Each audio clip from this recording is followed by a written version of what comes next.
Alright everybody, welcome back to the channel. My name's Nice Science. Let's get this video started. So, wanted to show you guys my bow template that I've been using. Now this is, it works for all types of bows, for all elements, and it is a Bloodlust Coalescence build. So if you don't want to run Bloodlust, you'll probably have to do some swapping around, and you'll probably want to drop Coalescence as well, and I'll leave that up to you guys, but I just wanted to show you what I'm using for bows. Now again, this is a generic template, works for all elements and all bow types, because we get all of our shot type from decorations. I still need another pierce jewel, or another rapid jewel, I mean. So still working on that. I've had really bad luck getting the wyvern gems for them, but let's get into it. So I'm running Constitution 5. Let's go ahead and talk about that really quickly, because what level Constitution you want to run depends a lot on what you want. So Constitution 5 allows you to not eat for Dongo Fighter at all, right? Now Dongo Fighter 4, now let me back that up. If you want, you could run only Constitution 2 if you're fine with eating for Dongo Fighter level 4. Now Dongo Fighter level 4 has a pretty low activation chance, so you can go up from there if you want. So Constitution 3 you'll need Fighter level 3, and with Constitution 4 you'll need Fighter level 2, and with Constitution level 5 you don't need Fighter at all, because that gets you to your stamina reduction cap outside of like dash use and stuff, right? So I'll leave that up to you guys what you want to run there, but just remember that you need one of those, and you need some combination of Constitution and Dongo Fighter, right? Now I have attack boost because I am obviously using my Absolute God Charm. If you don't have something crazy like this, which I'm going to assume you don't, because it's pretty unreasonable to assume anyone has something like this, I got incredibly lucky. You can just drop attack boost, to be honest, and you'll still do pretty solid damage, to be honest. But I can afford to run it, so I am. And getting into it, obviously we have our weakness exploit. This is basically mandatory, obviously. 50% affinity chances too good to pass up.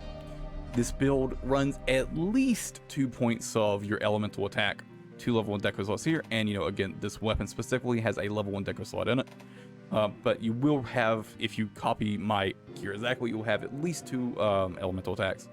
And then I have Stamina Search 3. Honestly, Stamina Search 3 is kind of up to you and how comfortable you are with bow stamina management. But in my opinion, Stamina Search 3 is pretty mandatory, but I think that does kind of depend if you're using Absolute Power Shot or regular Power Shot. I think if you're using regular Power Shot, you could probably get away with using less Stamina Surge, but I wouldn't go below 2. But again, that's up to you guys. I'm just showing you what I'm using. But beyond that, I have Coalescence 3. Obviously, we are using Bloodlust again. So when we do clear our Frenzy, we do activate Coalescence, which gives us a very large attack buff, very large damage buff.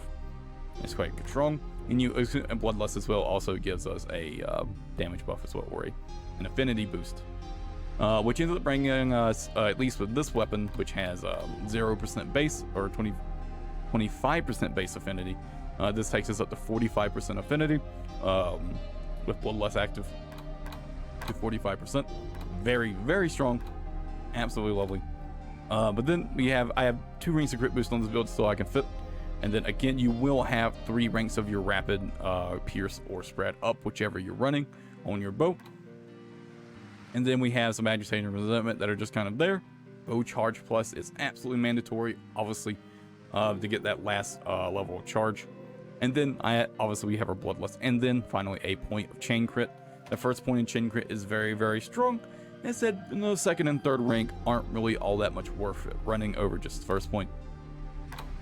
But that's what I'm running on my build, and this ends up being pretty good damage, despite not being terribly optimized for damage output. I have mostly focused on comfort and just being a good template, right? Now I will say, if you're worried about Bloodlust, don't be. You actually clear it very, very quickly, way quicker than you probably would expect. And as you can see, it doesn't really take very long at all to get rid of it. There we go. Now I've got my Coalescence, and if I go look at my stats now, as you can see, I'm at 45% affinity, 406 roll, and 32 dragon on this build. Very, very good. And no, but Bloodlust is not going to be for everybody. You are going to be losing health while Bloodlust is active, while that Frenzy Virus is active. So definitely keep that in mind. But personally, I find it's a good enough trade-off. It's like a decent trade-off. But so I guess this is the generic set I'm running. If you don't want to do any of the specific stuff, I've got the Storage Helm, the Archfiend Chest, the Rachna Greaves, the Gormagala Coil, and the Rachna Greaves. And there you go. And that's pretty much all there is to talk about in this video. Let me show you. I guess I'll go over the switch skills really quickly. Obviously, Dodge Bolt, just simply better than charging Sidestep. Absolute Power Shot and Power Thrust up to you. But for me, I can't give up. I can't give up the KO possibility from Absolute Power Shot personally. Melee attack and Stake Thrust. Honestly, there's no real reason to use melee attack over Stake Thrust. Honestly, you're not really going to do much of either of these, to be honest.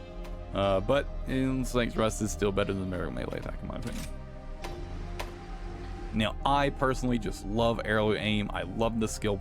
But Focus Shot is probably better. This is kind of really up to you. Honestly, none of these are really all that good in terms of actual damage output, but I just love using Aerial Aim. And then for Bolt Boost and Herculean Draw, you're going to want to have one on both, right? Especially if you're just using close range coding, which not all the meta bows have access to power coding. If you're just using close range coding, honestly, Herculean Bolt Boost is way easier to use than you might expect. Oh, it's not active right now. The range for this is at a pretty comfortable range, to be honest. At least for me, where I use the range I normally play against monsters. I mean, for you might be different, but I find it pretty easy to make good use of Bolt Boost personally. So therefore, and especially with Aerial Aim, I find it really easy to use a Bolt Boost with. But no reason not have one on both, right? Especially if you're not running Dereliction like I am on this build, as you know. Then you can just switch scrolls whenever you want, and it doesn't really matter. Now that's going to be it for this video. I hope you guys enjoyed it. Let me know what you think. Let me know what you're using for bow. If you're using something more comfy, more damage oriented.